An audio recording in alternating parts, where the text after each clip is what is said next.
দেশের রাজনীতিতে বড় রদবদলের পর অর্থনীতিতে দেখা যায় চরম অস্থিরতা। তবে অন্তর্বর্তী সরকার দায়িত্ব নেয়ার পর তৈরি হয়েছিল স্বস্তির আবহ। যদিও বিপুল সম্ভাবনার মাঝেও ধসে পড়ছে দেশের পুঁজিবাজার। প্রতিদিন যেন মৃত্যুশয্যায় উপনীত রোগীর মতো নিঃশেষিত হচ্ছে। বাংলাদেশের পুঁজিবাজারের যাত্রা শুরু হয় ১৯৫৪ সালে পূর্ব পাকিস্তান সময়কার ঢাকা স্টক এক্সচেঞ্জের মাধ্যমে। স্বাধীনতার পরে ১৯৭৬ সালে ঢাকা স্টক এক্সচেঞ্জ ডিএসই পুনরায় চালু হয়। এরপর ১৯৯৫ সালে গঠিত হয় চট্টগ্রাম স্টক এক্সচেঞ্জ সিএসই। দেশের মূলধনী বাজারে দীর্ঘ সময় ধরে চলছে অনিয়ম আর দুর্নীতি, যার ধারাবাহিকতায় বড় ধরনের বাবল সৃষ্টি হয় ১৯৯৬ সালে, আর এতে নিঃস্ব হয় হাজার হাজার সাধারণ বিনিয়োগকারী। এরপর পুঁজিবাজার ইতিহাসের সবচেয়ে বড় আঘাতটি পায় ২০১০ সালের মহাপতনে।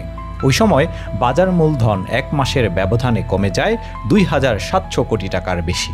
সেই ঘা থেকে আজও পুরোপুরি সুস্থ হয়নি দেশের পুঁজিবাজার। বরং ২০২৪-২৫ অর্থ বছরের শুরুতে যে আশার আলো দেখা গেছে তা এখন অন্ধকার দেখাচ্ছে বিনিয়োগকারীদের। ৯৬, ২০১০ থেকে ২০২৪ সাল পর্যন্ত আমি দেখেছি। ২৪-এর পর আমরা যে পতন দেখেছি, আমরা মনে করছিলাম যে হাসিনা সরকারের পতনের পর আমাদের বাজারটা একটা পরিবর্তন আসবে, আমরা নতুন করে বিনিয়োগ করেছিলাম। কিন্তু এখন এই গত এক বছরে এই ২০২৪ থেকে এই ২৫ সাল পর্যন্ত এখনকার পতন আমাদের স্বাধীনতার ৫৩-৫৪ বছরে, আমি তো দূরের কথা, আমাদের পুঁজিবাজারের সাথে তারা সংশ্লিষ্ট কোনো ব্যক্তি এরকম পতন আমাদের জীবনে আমরা কেউ বিনিয়োগকারী হিসেবে কেউ দেখিনি। গত এক বছরে বাজার সূচক হারিয়েছে ১,০০০ পয়েন্টের বেশি, আর বিনিয়োগকারীরা বাজার মূলধন হারিয়েছে প্রায় ১,০০,০০ লাখ কোটি টাকা। আর লেনদেনের খরা ছিল সারা বছর জুড়েই।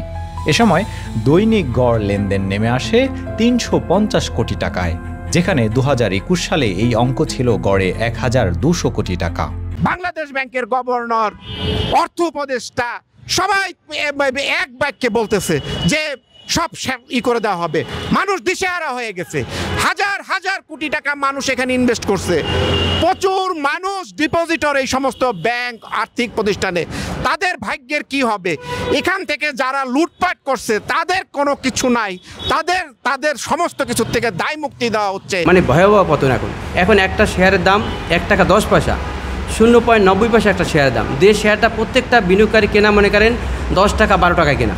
তো সেই হিসেবে আমি মনে করি সবচেয়ে ভয়ানক খারাপ পরিস্থিতিতে আমরা এখন বর্তমানে বিনিয়োগকারী অবস্থান করতেছি। টালমাটাল পুঁজিবাজার পরিস্থিতির মধ্যে গত ৫ নভেম্বর বাংলাদেশ ব্যাংকের লাইসেন্সপ্রাপ্ত ৫টি ব্যাংক অকার্যকর ঘোষণা দেয় কেন্দ্রীয় ব্যাংক। আর এতে এখন হাজারো ক্ষুদ্র বিনিয়োগকারী নিঃস্ব হওয়ার পথে।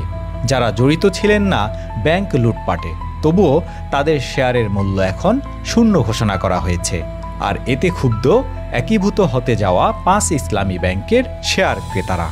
এই ৫টি ব্যাংকের ফাইন্যান্সিয়াল হেলথ এতটাই খারাপ যে শেয়ার হোল্ডারদের ইকুইটি বা নেট অ্যাসেট ভ্যালুটা নেগেটিভ।